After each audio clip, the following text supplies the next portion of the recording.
Boa tarde, pessoal.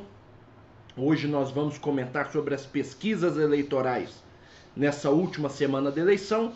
E se você quer um comentário sobre isso, já deixa o seu like e fique comigo nesse vídeo.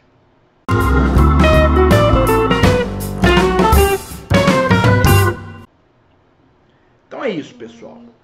Nós estamos na última semana desse segundo turno, semana em que o Brasil vai à urna para escolher o seu próximo presidente, e a discussão que se coloca é: as pesquisas nesse segundo turno, elas vão acertar mais do que acertaram no primeiro turno, né? Nós não podemos nunca nos esquecer dos erros que aconteceram no primeiro turno, quando, sobretudo, os votos do Bolsonaro foram subestimados nas pesquisas de véspera, principalmente de institutos muito tradicionais, como o Ibope, como o Datafolha. O Ibope não existe mais, né? Agora é o IPEC.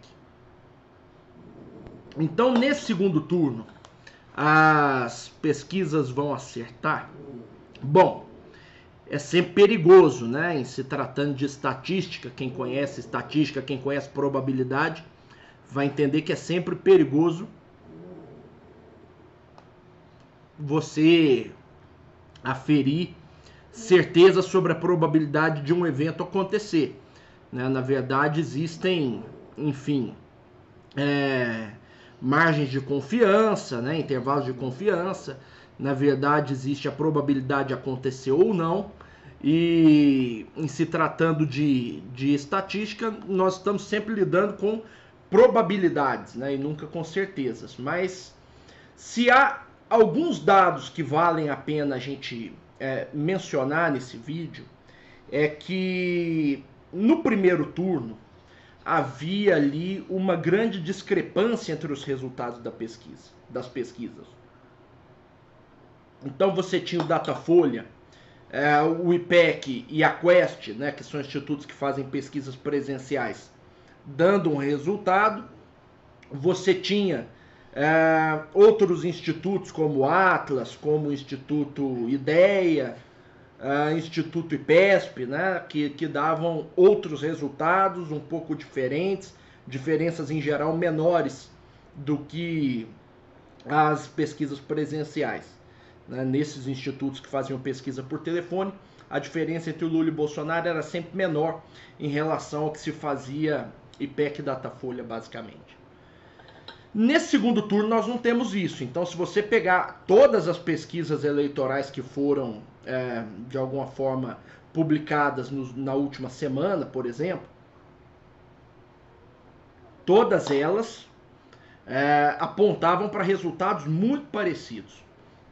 Então, você tem aí o IPEC dando uma diferença ali de 54 a 46, Quest e Datafolha 53 a 47, mesmo pesquisas por telefone como IPESP, como Atlas, dando ali 53 a 47, então não há essa diferença entre os resultados das pesquisas. Isso nos indica que as pesquisas dessa vez elas podem, a possibilidade delas estarem errando é menor em relação ao primeiro turno. No primeiro turno, a gente sabia que alguém estava errado, né? Então você tinha lá 50% a 36% em uma pesquisa e você tinha ali 45% a 37% em outra pesquisa. Alguém ali estava errado. Você sabia que... E erro normalmente nesse tipo de pesquisa é viés amostral. Por que eu acho que no segundo turno as pesquisas não estão erradas? Porque em grande medida se conhece o resultado do primeiro turno e você pode corrigir eventuais vieses de amostra com base no que foi feito no primeiro turno. Então, você pode ver que os institutos, em grande medida, eles estão convergindo para um único resultado, que é esse resultado entre 53 e 54 para o Lula, 46 e 47 para o Bolsonaro, porque eles conseguiram readequar suas amostras com base na nova realidade, na realidade conhecida do primeiro turno. E aqui vale uma segunda discussão. As pesquisas erraram no primeiro turno?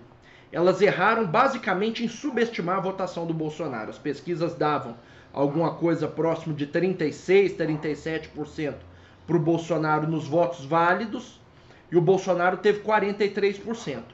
Mas as pesquisas acertaram em muitos outros aspectos.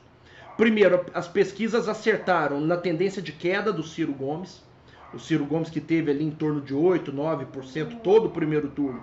Na semana da eleição, as pesquisas mostraram ali ele já caindo, algumas pesquisas mostraram ele com 5%, já empatando numericamente com a Simone Tebet. Então já havia, as pesquisas já captaram, todas elas praticamente, já captaram a possibilidade de haver uma virada ali na terceira colocação e a Simone Tebet terminar na frente do Ciro. Esse é um ponto. O segundo ponto, as pesquisas não erraram na margem de erro a ordem dos candidatos. Então, por mais que elas tenham subestimado a votação do Bolsonaro, todas as pesquisas mostraram que o Bolsonaro seria o segundo colocado e o Lula o primeiro colocado. E em terceiro lugar, nas pesquisas mais próximas da eleição, a Simone e o Ciro brigavam ali por uma diferença de margem de erro em quem seria o terceiro colocado. Então, fora da margem de erro, as pesquisas acertaram quem seria. De forma que eu não acredito que as pesquisas estejam erradas nesse segundo turno, no sentido da ordem dos candidatos. Pode, talvez, o Bolsonaro chegar com 48%, 48,5%, o Lula com 51% e reeditar o que foi a eleição de 2014? Pode. Pode também o Lula chegar com 55%, 56% e o Bolsonaro com 45%, 44%? Pode também. Né? Isso vai depender de variáveis que não são captadas pela pesquisa, como abstenção. No segundo turno não há voto útil, então isso não tem como pegar. E outros fatores, né, que podem acontecer daqui até o dia da eleição, que podem mudar algumas tendências. Mas pode acontecer muita coisa. O que eu não acho que pode acontecer, eu acho muito difícil acontecer, é uma virada. Então, para quem ficou até o final aqui, já deixa o seu like, já compartilha esse vídeo. O que eu não acho que vai acontecer nessa eleição é uma virada. Nunca aconteceu, então se você pegar todas as eleições onde houve segundo turno de 2002 para cá, né, e pegar as pesquisas Datafolha a 10 dias da eleição, a 15 dias da eleição, sempre o candidato que liderava as pesquisas fora da margem de erro venceu as eleições. Então o Lula venceu o Serra em 2002. Eu vou deixar aqui um relatório da Gladys Research para vocês nos comentários, vocês podem baixar e ver. O Lula venceu o Alckmin em 2006, a Dilma venceu o Serra em 2010.